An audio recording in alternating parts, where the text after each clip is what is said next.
पाकिस्तान का सीना फाड़ देंगे, हाँ। रावलपिंडी में झंडा गाड़ देंगे। मैं कहता हूं भैया झंडा काहे गाड़ोगे? यहाँ जगह कम है क्या?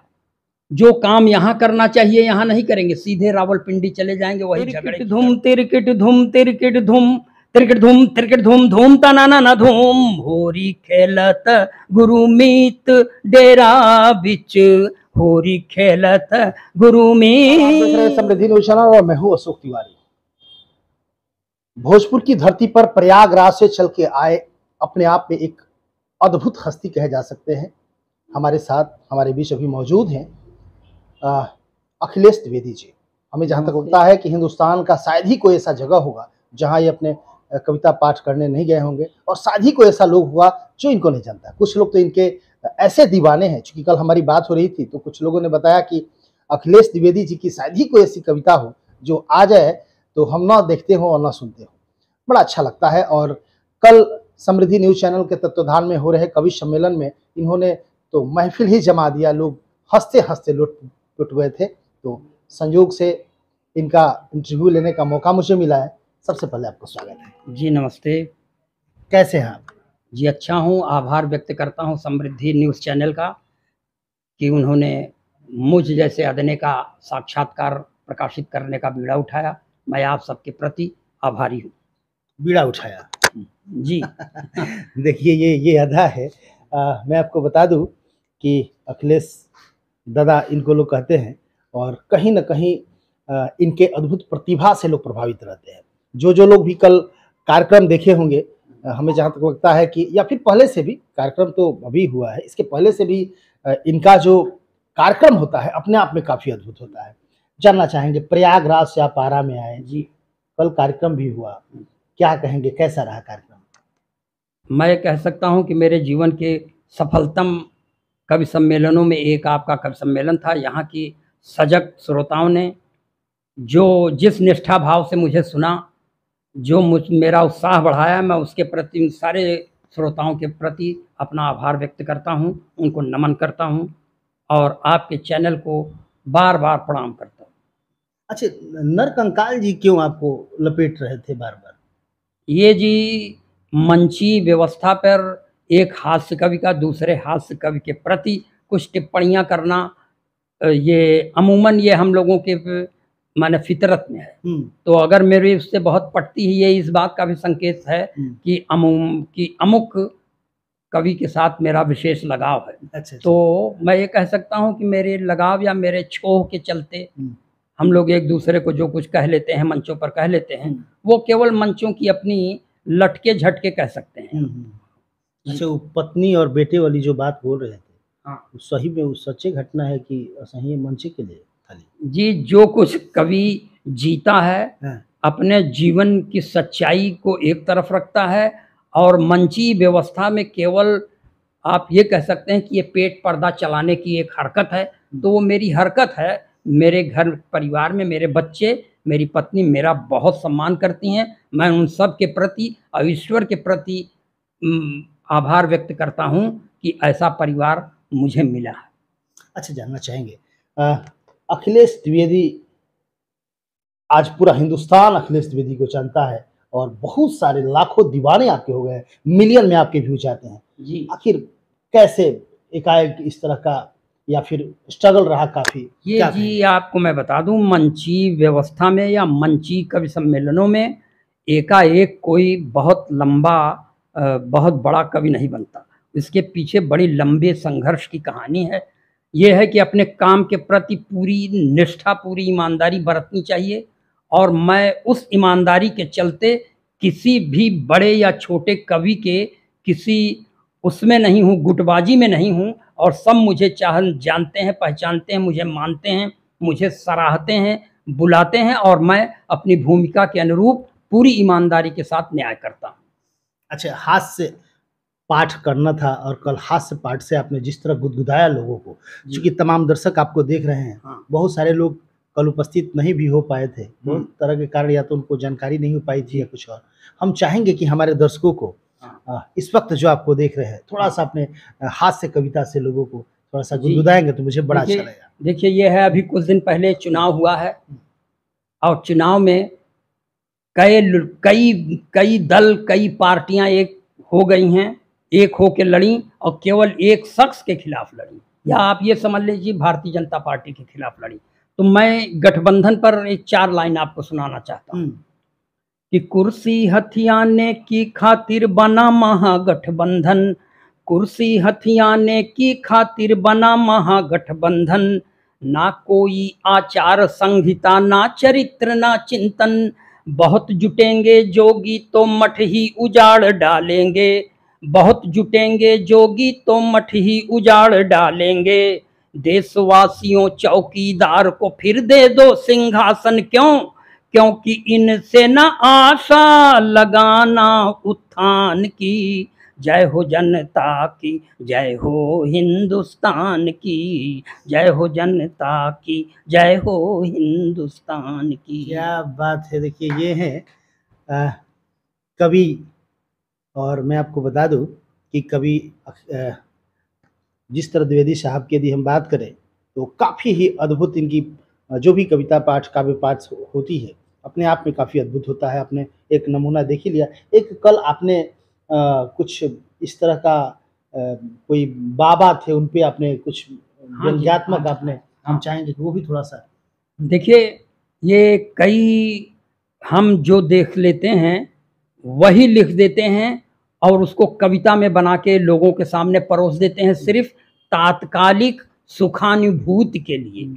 इसमें मेरा न तो मुझ बाबा से पर्सनली दुश्मनी है और न किसी को खुश करने के लिए मेरा खुश करना, सिर्फ श्रोताओं को खुश करना मेरा काम है, और मैं अपने उस प्रयास में सफल रहने की भरपूर कोशिश करता हूँ और उसी निकष पर अपने आप को कस कर मैं मंचों पर चढ़ता हूँ। तो देखिए, एक बाबा ऐसे भी थे जो कि एक ऋषि प्रसाद निकालते थे।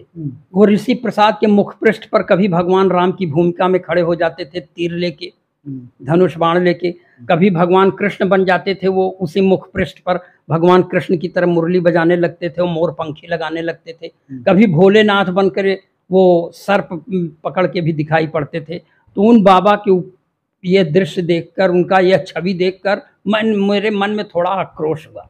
तब मैंने 4 पंक्तियां लिखने की कोशिश की कि नटवर बने कभी शिव शंकर, कभी बने श्री राम, नटवर बने कभी शिव शंकर, कभी बने श्री राम, करें रास लीला बाबा जी और न दूजा काम, एक दिलेर शिष्या ने ही कर डाला काम तमाम, लगे तोड़ने जेल में रोटी बापू आसाराम, क्यों? कि खुल गई कलई पाखंडी के शान की, जय हो जनता की, जय हो हिंदुस्तान की, जय हो जनता की, जय हो हिंदुस्तान की, जय हो जनता की, जय हो हिंदुस्तान की। और मैं आपको बता दूं कि भाई जिस तरह का इनका कविता पाठ होता है, इतना बढ़िया एंजॉय सब लोग कर रहे थे। कल आप जिस तरह म्यूजिक भी बजा रहे थे, एकदम पता नहीं सारे गामा वगैरह तमाम चीज, वो तो मंची लटके झटके हैं, कुछ करते रहते हैं हम लोग। वो थोड़ा लटके झटके थोड़ा दर्शकों को बताया जाए। ये देखिए, इस तरह से ये गुरमीत जो राम रहीम हैं, उनके ऊपर मैंने 4 पंक्तियां कुछ मंच में परिवर्तन लाने के लिए इसमें मैंने कुछ मसाला लगाया है बस। वो इस तरह से है कि होरी खेलत गुरुमीत डेरा बिच, होरी खेलत गुरुमीत, तिरकिट धूम तिरकिट धूम तिरकिट धूम तिरकिट धूम तिरकिट धूम धूम तना ना धूम, होरी खेलत गुरुमीत डेरा बिच, होरी खेलत गुरुमीत, देवदूत संग रास रचायो, देवदूत संग रास रचायो, रंग लगायो हनी प्रीत डेरा बिच, होरी खेलत गुरुमीत डेरा बिच, होरी खेलत गुरुमीत। क्या बात है।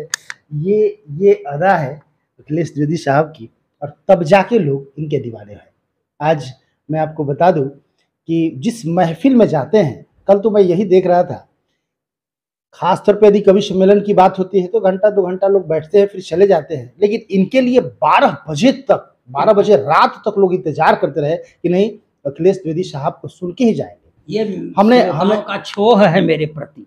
ये आपके आरा के सुधी श्रोताओं का छोह या मोहब्बत है। मैंने गोविंद गजब जी से जो मंच संचालन कर रहे थे, एक अच्छे कवि है, उनके भी बारे में मैंने उनसे पूछा कि बताइए कि अखिलेश द्विवेदी साहब को पहले मंच आपने क्यों नहीं दिया, तमाम लोग उनको सुनने के लिए बैठे थे। तो उन्होंने कहा कि इसीलिए हमने लास्ट में मंच दिया कि यदि इनको लोग सुन लेता तो फिर कोई ठहरता नहीं, हम लोगों को कौन सुनता। तो एक बहुत बड़ी बात थी कि इनको लास्ट में मंच देने का कारण यही था कि लोग इनको सुनने के लिए कम से कम ठहरे रहे और तमाम लोगों को सुने। बड़ा अच्छा लगा। तब एक झंडा वाला बात जो आपका बड़ा वायरल हो रहा था यूट्यूब वगैरह हर जगह, झंडा पाकिस्तान में गाड़ दिया, क्या कुछ आप बोलते थे। तो हाँ। ये जैसे कि आप ओज के या वीर रस के कवियों को देखिए तो अमूमन पाकिस्तान पर पढ़ते हैं, तो पढ़ने लगते हैं कि पाकिस्तान का सीना फाड़ देंगे, रावलपिंडी में झंडा गाड़ देंगे।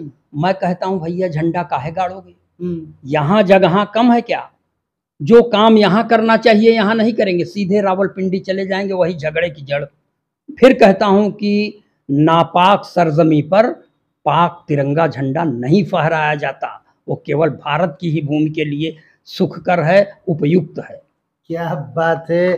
तो ये है अखिलेश द्विवेदी साहब, और मैं आपको बता दूं कि बहुत ही अद्भुत इनकी कविता होती है, चाहे हास्य की बात कर ली जाए, विरस की बात कर ली जाए, या कोई भी बहुत ही सुंदर सुंदर इनकी कविताएं होती हैं।